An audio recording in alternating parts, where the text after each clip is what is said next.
कैसे हो आप? मैं भावना स्वागत करती हूँ आपका आपके ही YouTube चैनल स्टूडेंट इंडिया पर। तो दोस्तों, आज की इस वीडियो के अंदर हम वचन पढ़ने वाले हैं। क्या पढ़ेंगे? वचन। पहले तो ये जान लेते हैं कि वचन कहाँ से आया और क्या है वचन। तो मैं आपको ये बता देती हूँ कि वचन आया कहाँ से। तो मैंने आपको ये बताया था कि संज्ञा के 3 स्टेज होते हैं, पहला लिंग, दूसरा वचन और तीसरा कारक। तो इसमें से आज हम पढ़ने वाले हैं, हमने लिंग तो पढ़ लिया था, अब हम दूसरा स्टेज पढ़ेंगे जो है वचन। तो पहले शुरू करते हैं कि वचन क्या होते हैं।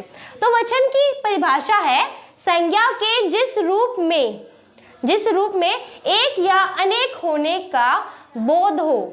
संज्ञा के जिस रूप, ये रह चुका है, संज्ञा के जिस रूप में एक या अनेक होने का बोध होता है वो क्या कहलाता है? वचन कहलाता है। ये वचन वो जो प्रॉमिस देते हैं, वचन देते हैं, ये वो नहीं है। इसमें क्या है कि जिसमें एक या अनेक होने का बोध हो, कोई एक हो या एक से ज्यादा हो, उसका बोध होता है, वो क्या कहलाता है? वचन कहलाते हैं। जैसे उदाहरण, लड़का या लड़के, लड़का या फिर लड़के। अब लड़का क्या है? लड़का एक है तो एक होने का बोध करा रहा है, और लड़के बहुत सारे हैं तो मतलब बहुत सारे होने का बोध करा रहा है। तो इसके अंदर ये वचन ही है। अब ये पहला वचन क्या है? ये एक वचन है जिसमें एक ही होने का बोध कराता है, और दूसरा क्या है? लड़के, मतलब बहुत सारे लड़के। अब देखो, लड़का जिसकी वह लड़का है, सर जैसे समझ लेते वह लड़का है, तो ये तो एक ही लड़का हुआ, एक वचन हुआ। अगर ऐसे बोले कि वे बहुत सारे लड़के हैं तो इसमें ज्यादा लड़के की बात आ जाएगी, तो लड़के की ज्यादा बात आई तो वो बहुवचन कहलाएगा। देखो, हम कंफ्यूजन किसके अंदर रहते हैं? वैसे हम वचन तो बहुत पढ़े हैं, तीसरी क्लास तक अब तो हम वचन ही पढ़ते आए हैं, पर वचन क्यों इंपॉर्टेंट है? वचन वैसे बहुत ज्यादा इंपॉर्टेंट है, पर हमें कंफ्यूजन किस में रहता है? हमें कंफ्यूजन तो एक बात में इसमें रहता है कि हम लड़के की जगह लड़को बना देते हैं, पर लड़को गलत होता है। अगर आपसे पूछा जाए कि जो लड़का का बहुवचन बनाना है तो लड़के बनाना, लड़को कब बना, मैं आपको बताऊंगी कब बनाना है लड़को। ठीक है, पहले तो ये जान लीजिए कि लड़का एक वचन है, लड़के बहुवचन है। समझ में आया? तो नेक्स्ट है, अब यहाँ पे आपको एक पिक्चर दी गई है। अब इस पिक्चर के अंदर आपको कहा गया, ये जो एक पिक्चर है इसमें एक वचन की बात की गई है। इस पिक्चर के अंदर एक वचन की बात की गई है कि वहां एक लड़का है, वो खेल रहा है, एक ही लड़का खेल रहा है, मतलब जिसमें एक होने का बोध होता है वो क्या कहलाता है? एक वचन कहलाता है। और इसमें जिसमें एक होने का बोध हो, तो इसमें एक लड़का खेल रहा है तो ये एक वचन है, और नेक्स्ट वाले में बहुवचन है। क्यों है वो बहुवचन? क्योंकि इसमें बहुत सारे लड़के खेल रहे हैं, तो वो बहुवचन कहलाएगा। मतलब जिसके अंदर एक होने की बात की जाती है वो एक वचन कहलाता है, और जिसके अंदर बहुत सारे होने की बात की जाती है वो बहुवचन कहलाता है। एक वचन नाम से बनता है, एक मतलब एक, और बहुवचन मतलब बहुत सारे जिसके अंदर आते हो। तो आपने समझ लिया होगा कि वचन क्या होते हैं। वचन बहुत ईजी है, लिंक की तरह, ये बिल्कुल लिंक की तरह, ये बहुत ईजी है। ठीक है, तो फिर से रिपीट कर देती हूँ कि संज्ञा के जिस रूप में एक या अनेक होने का बोध हो, जिसमें एक हो या एक से अधिक हो, उनका बोध होता है, वो क्या कहलाता है? वचन कहलाता है। समझ में आया? तो आपने अभी ये पढ़ लिया है कि वचन की परिभाषा, कुछ उदाहरण उनके बारे में। तो अब हम पढ़ेंगे वचन के भेद कितने होते हैं। वचन के 2 भेद होते हैं। कितने होते हैं? 2 भेद। जो मैंने आपको बताया था, एक वचन और बहुवचन, ये 2 भेद होते हैं वचन के। अब कई बार आप 3 भेद कर देती हैं, 3 भेद होते हैं वचन के, परंतु वचन के हिंदी ग्रामर के अंदर सिर्फ 2 ही भेद होते हैं। अगर संस्कृत के अकॉर्डिंग चले तो वचन के 3 भेद है। कौन कौन से हैं? एक वचन, और एक बीच में और आ जाता है द्विवचन। कौन सा? द्विवचन। और फिर होता है तीसरा बहुवचन। ये संस्कृत के अकॉर्डिंग है, पर आप अगर हिंदी पढ़ रहे हैं तो इसके अकॉर्डिंग सिर्फ आपका ये 2 ही वचन रहेंगे, एक वचन और बहुवचन। जो बीच में द्विवचन होता है वो नहीं आएगा। ठीक है, जैसे आपने लिंग पढ़ा था उसी की तरह ही लिंग के भी 2 ही भेद होते हैं हिंदी ग्रामर के अंदर, पुल्लिंग और स्त्रीलिंग। अगर हम संस्कृत के अकॉर्डिंग चले तो उसमें 3 भेद होती हैं, नपुंसकलिंग भी आ जाता है, स्त्रीलिंग और पुल्लिंग हो जाते हैं। तो वो तो संस्कृत के अकॉर्डिंग हो जाएगा, पर हम तो हिंदी ग्रामर पढ़ रहे हैं, तो संस्कृत के अकॉर्डिंग तो इसमें 3 भेद होते हैं, और हिंदी ग्रामर में सिर्फ 2 ही भेद होते हैं, एक वचन और बहुवचन। तो इसके बारे में क्या है कि एक वचन क्या होता है और बहुवचन क्या होते हैं। तो जो एक वचन होता है, एक वचन क्या होता है? जिसमें एक ही एक होने का बोध हो, कोई भी एक होने का बोध होता है वो क्या कहलाता है, एक वचन कहलाता है। जैसे लड़का, अब लड़का क्या है, एक लड़का है। जैसे पिक्चर भी दी गई है आपको नीचे, एक वचन के नीचे जो पिक्चर दी गई है इसमें क्या कहा गया है कि वो क्या है, एक है। अब जिसमें मैंने आपको पहले बताया था कि वहाँ एक लड़का है वो खाना खा रहा है, पिक्चर में क्या दिया गया है कि लड़का खाना खा रहा है, आपको दिख रहा है। तो इसमें जो लड़का है वो एक लड़का है, बहुत सारे लड़के नहीं है, सिर्फ एक लड़का है, तो इसके जो एक वचन होगा वो लड़का होगा। अगर हम कोई भी जैसे हम कोई भी वस्तु ले लेते हैं, प्राणी ले लेते हैं, किसी भी चीज का ले लेते हैं, बस वो एक होना चाहिए, वो एक वचन के अंतर्गत आना चाहिए, तो वो एक वचन कहलाएगा। अगर वो बहुत सारे हो, कोई भी व्यक्ति बहुत सारे हो, वस्तु बहुत सारी हो, तो वो बहुवचन के अंदर आ जाता है। बस इतना ही डिफरेंस है, बहुत मुश्किल नहीं है, बहुत ही ईजी है, ठीक है। अब जैसे कि मार्कर है, अब मार्कर भी इतनी है, एक ही मार्कर है तो ये एक वचन हो जाएगा। अगर मेरे पास बहुत सारे मार्कर हो जाए, जैसे कि अब आपके पास हो जाए, जैसे कि मेरे पास अभी 3 मार्कर आ गए हैं, ये 3 मार्कर मेरे हाथ में, तो इन 3 मार्कर के अंदर ये हो जाएंगे बहुवचन। अगर मैं इन्हें 2 को हटा दूं और 1 मार्कर रखूं तो ये एक वचन कहलाएगा। एक वचन सिर्फ एक होता है। अगर बहुत सारे की बात की जाए तो ये क्या हो जाएंगे, बहुत सारे बहुवचन के अंतर्गत आ जाएंगे। समझ में आया? तो ये होती हैं एक वचन और बहुवचन। एक वचन मैंने आपको बता दिया, एक मतलब इसमें एक ही बोध होता हो, और बहुवचन इसमें बहुत सारे की बोध होता हो, ठीक है।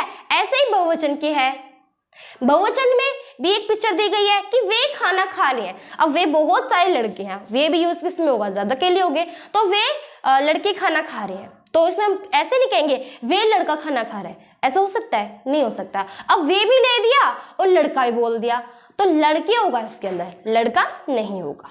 समझ में आए? तो ये होते हैं एक वचन और बहुवचन। तो अब हम पढ़ेंगे वचन के कुछ नियम। हम पढ़ने वाले हैं वचन के नियम। तो कंफ्यूजन इसके अंदर रहती है, जैसे कि लड़का शब्द है, अगर इसका हम बहुवचन बनाते हैं तो कई बार हम लड़का का लड़को बना देते हैं, पर लड़को गलत होता है। जैसे कि एक हमने शब्द यही लिया है कि लड़का ही ले लेते हैं, अब मैंने यहाँ पे लड़का ले लिया। अब कहा जाए कि लड़का का बहुवचन बनाइए, तो अब क्या बनाओगे लड़का का बहुवचन? लड़का का बता देते हैं हम लड़के, और कई बार हम क्या बना देते हैं, लड़कों। तो इनके बीच ही मैं आपको डिफरेंस बताने वाली हूँ। तो पहले ये जान लेते हैं कि ये निर्विभक्ति और सविभक्ति क्या होते हैं। नए नए होंगे आपके लिए, पर ये भी इजी बहुत है। तो निर्विभक्ति और सविभक्ति क्या होती है? देखो, निर्विभक्ति, पहले तो ये जान लेते हैं कि विभक्ति क्या होती है। विभक्ति होती है, जैसे मैंने आपको बताया था कि संज्ञा की 3 स्टेज होती हैं। कौन कौन सी? लिंग, वचन और कारक होती हैं 3 स्टेज। तो जिसमें जो कारक आते हैं, अब कारक क्या होते हैं? जैसे कि कर्ता ने, कर्म को, कर्म से, तो ने, को, से, ये जो आते हैं ये कहलाते हैं हमारी विभक्ति। आपने पढ़े नहीं होंगे तो मैं आपको पढ़ाऊंगी, आप उसमें जान लेना। तभी तो आप इतना जाने की जो ये होती हैं विभक्ति होती हैं। ये क्या क्या होती है विभक्ति? मैं यहाँ लिख देती हूँ, जिसकी ने ले लेते हैं, को हो जाएगा, पर हो गया, में हो जाएगा, ऐसे बहुत सारी विभक्तियां आएंगी, ठीक है। तो ये सब होती है विभक्ति। तो निर्विभक्ति का मतलब होता है, देखो ये जो निर है, ये जो निर हो जाएगा, इसका क्या मतलब है? नहीं, इसका नहीं है। और विभक्ति कोई, ये जो मैंने आपको बताई थी। और सविभक्ति, इस स का मतलब होता है साथ, साथ मतलब निर्विभक्ति, जिसमें विभक्ति ना होती है वो निर्विभक्ति कहलाती है, और जिसमें विभक्ति साथ होती हो वो सविभक्ति कहलाती है। अब आप कहोगे कि इसमें जो लड़का है, अब मैंने इसका बहुवचन बनाया तो लड़के बना। अगर मैंने इसका, अगर आप सविभक्ति में लोगे तो उसका लड़को बनेगा।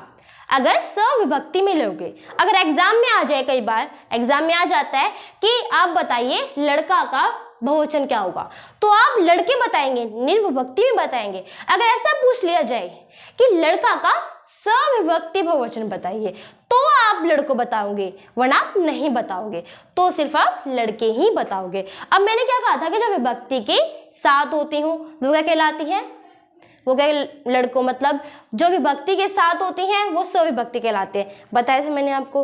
तो इसमें जो निर्विभक्ति होती हैं वे होती हैं जो विभक्ति के साथ नहीं होती हैं, वो कहलाती हैं निर्विभक्ति, और जो विभक्ति के साथ होती हैं वो कहलाते हैं सविभक्ति, ठीक है। जैसे निर्विभक्ति में लड़की है और सविभक्ति में लड़कों है। समझ गए आप? अब जैसे कि हम कोई भी एक ले लेते हैं, आंसू। तो जो मैंने शब्द लिया है ये आंसू, अगर हम इसका निर्विभक्ति ले तो क्या बनेगा? उसका आंसू ही बनेगा, इसमें कोई चेंजमेंट नहीं होगी। अगर आप सविभक्ति लो तो उसका बनेगा आंसुओं। ठीक है, अब कैसे? अब आप इसमें सविभक्ति कैसे, विभक्ति के साथ कैसे है? अब इसमें कहा जाए कि आंसू का तो एज इट इज आंसू ही रहेगा। अब इन आंसुओं को मत बहाओ, इन आंसुओं को मत बहाओ। अब देखो आंसुओं को साथ में को लगा, अब को क्या है? विभक्ति है, तो ये इसमें आंसू मतलब विभक्ति के साथ आया है। अब इन आंसू को मत बहाओ, इन आंसू को मत बहाओ, इसमें कोई भी विभक्ति नहीं लगी है। बस इन आंसू को मत बहाओ, ये तो बनेगा ही नहीं, ये तो बनेगा ही नहीं। इन आंसू को मत बहाओ तो उसमें को लग जाएगा तो बनेगा नहीं, क्योंकि तो आंसू तो बहुत ज्यादा होते हैं ना, तो आंसू में आ जाएगा। ठीक है, इसमें क्या है? इसमें विभक्ति साथ नहीं होगी और इसमें विभक्ति साथ आएगी। समझ में आया? तो ये होते हैं वचन के कुछ नियम बताए थे कि अब आपको बदलोगे तो क्या लगाना साथ में। देखो जो ओ, ज्यादातर जिसमें ओ वाले आती हैं लास्ट में, वो तो सविभक्ति होती है, वो उनके साथ विभक्ति लगती है। और जो ए यानी फिर और भी कुछ आ जाता है, एक ही होते हैं या फिर कोई और आ जाता है, वे निर्विभक्ति के अंतर्गत आ जाते हैं। समझ में आया? तो ये है आपके वचन के कुछ नियम। तो हमने वचन कंप्लीट पढ़ लिया, वचन तो हो गई आपकी, क्योंकि वचन बहुत ईजी है, जल्दी हो जाती है। तो वचन के हमने क्या क्या पढ़े हैं, फिर से रिपीट कर देती हूँ वचन के बारे में कि वचन क्या होते हैं। संज्ञा के, संज्ञा जो शब्द होती है उनमें ऐसे एक या एक से अधिक, एक या एक से अधिक होने का बोध हो, वो क्या कहलाते हैं? वचन कहलाते हैं। ठीक है, अब वचन क्या, जैसे एग्जाम्पल लिए थे लड़का और लड़कों के, आंसू का ले लो। अब आप कहोगे जैसे भालू है, अब भालू का क्या बनेगा? तो जो भालू होगा, अब आप कहोगे कि वह भालू है, ये ऐसे बोलते वहां भालू है। अब ये लोग अगर बहुत सारे भालू हो तो भी आप यही कहोगे वहां भालू है। आप ये ना वहां भालुओं है ये नहीं कहोगे, वहां सिर्फ भालू ही बोलोगे, चाहे वो एक भालू हो या बहुत सारे भालू हो, भालू का भालू रहेगा। अगर आंसू पूछेगा कि वह आंसू है और या बहुत सारे आंसू तो भी आंसू ही बोलेंगे। ठीक है, अब गुरु है तो अब गुरु का हम क्या कहेंगे? वह एक गुरु है। अब बहुत सारे गुरु तो भी हम बोलेंगे वहां बहुत सारे गुरु हैं, तो भी गुरु ही होगा। ठीक है, इनमें भी कोई चेंजमेंट नहीं आएगा। अगर सविभक्ति के साथ लो तो गुरु का गुरु हो जाएगा, ओ लग जाएगा।